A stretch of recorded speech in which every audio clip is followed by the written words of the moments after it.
Hi, welcome back to Kalen After Midnight. Tonight I have a story for you that's a little bit ridiculous, a little bit sweet, and best heard in the dark. So settle in. Let's begin. The Sourdough Heart of Darkness. It's midnight. The world is quiet. The streetlights are doing that flickering thing they do. And you're here with me. I'm Kalen. Welcome back. Tonight we need to talk about the pink and red elephant in the room, Valentine's Day. It's a day of high stakes and low quality chocolate. It's the only day of the year where a $12 grocery store bouquet and a $5 card, one that definitely uses the word forever incorrectly, are expected to carry the emotional weight of a 30-year mortgage. Some people go for the grand gestures, skywriting, puppies with bows. But me, I'm a fan of the authentic disaster. Today I want to tell you a story about a man named Julian, a girl named Sarah, and a sourdough starter that may or may not have been sentient. Julian was a man of moderate talents, but extreme ambition. This year, he decided he was done with the commercialism. No more overpriced steak dinners where you're seated 6 inches away from another couple who are clearly breaking up. No, this year, Julian was going to craft. He was going to bake Sarah an artisan sourdough heart. Now, Julian had never baked anything more complex than a frozen pizza. You know the kind where the instructions are, just remove plastic. But he had been watching YouTube videos, specifically videos with men in linen aprons standing in sun-drenched kitchens, dusting flour onto marble slabs like they were performing a sacred ritual. He started 5 days early. He created a starter. He named it The Beast. He kept it in a mason jar on top of the fridge.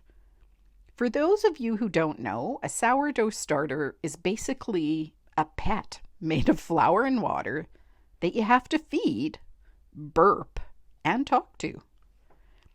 Julian was convinced that if he nurtured the beast, it would reward him with a loaf of bread so romantic it would basically count as a marriage proposal.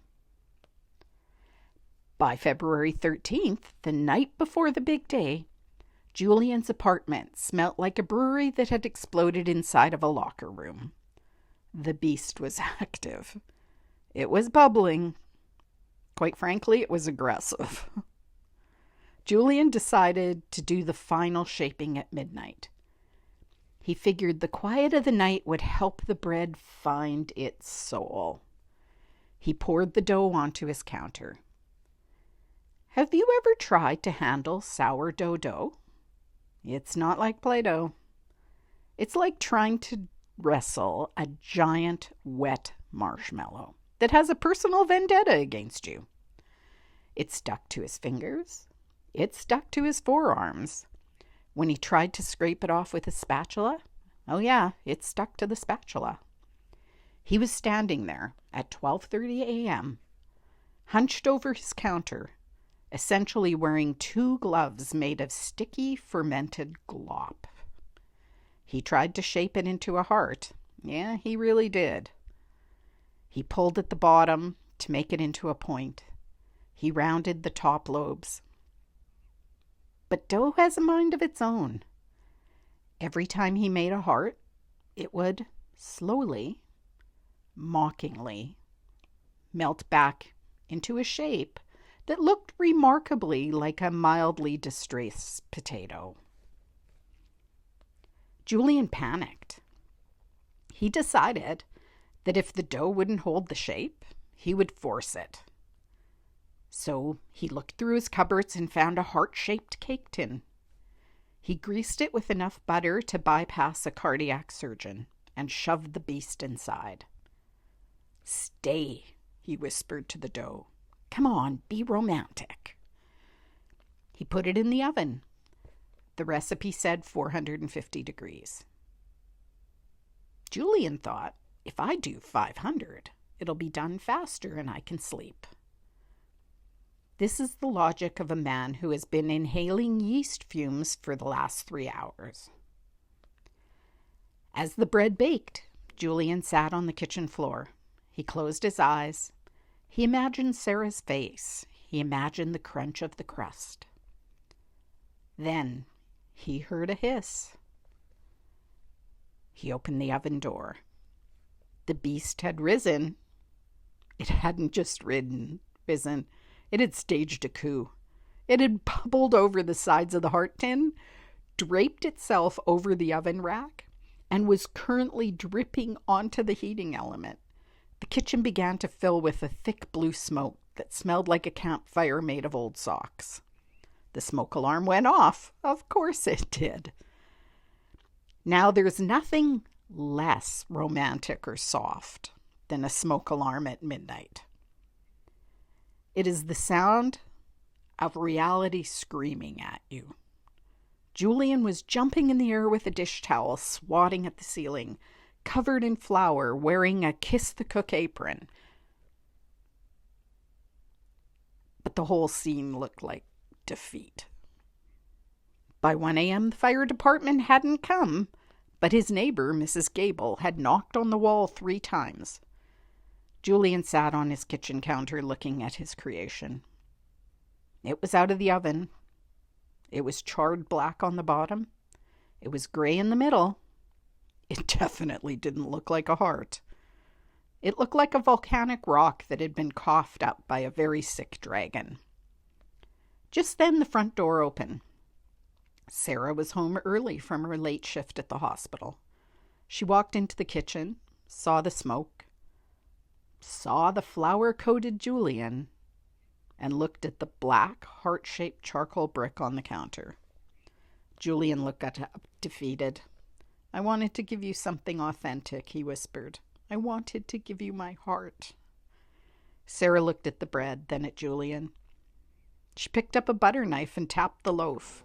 It made a sound like a hammer hitting a sidewalk. She started to laugh. Not a polite chuckle, but that deep, wheezing laugh that only happens after midnight when you're too tired to be mean. "Julian," she said, wiping a tear, "it's beautiful. It's also the most terrifying thing I've ever seen. Is it supposed to be smoking?" Julian looked at her. Of course, it's smoked artisan bread. They didn't eat the bread. They couldn't. If they had tried, they would have needed a dentist on retainer. Instead, they sat on the floor in the middle of the flour-covered kitchen and ate a bowl of Fruit Loops at 1:30 in the morning. And that, my friends, is the secret of Valentine's Day. You can try to be the man in the linen apron. You can try to make the perfect sourdough heart. But at the end of the day, love isn't found in the things that go right. It's found in the smoke, the flour, and the bowl of cereal on the kitchen floor. So if you're planning something big for Valentine's Day, remember Julian. If it fails, just make sure you have some Fruit Loops in the cupboard. According to the American Heart Association, the best gift is actually just spending time together, though I'm sure they'd prefer you didn't burn the house down in the process. Enjoy your Valentine's Day. Don't let the beast rise. And I'll see you next week with more Kalen After Midnight.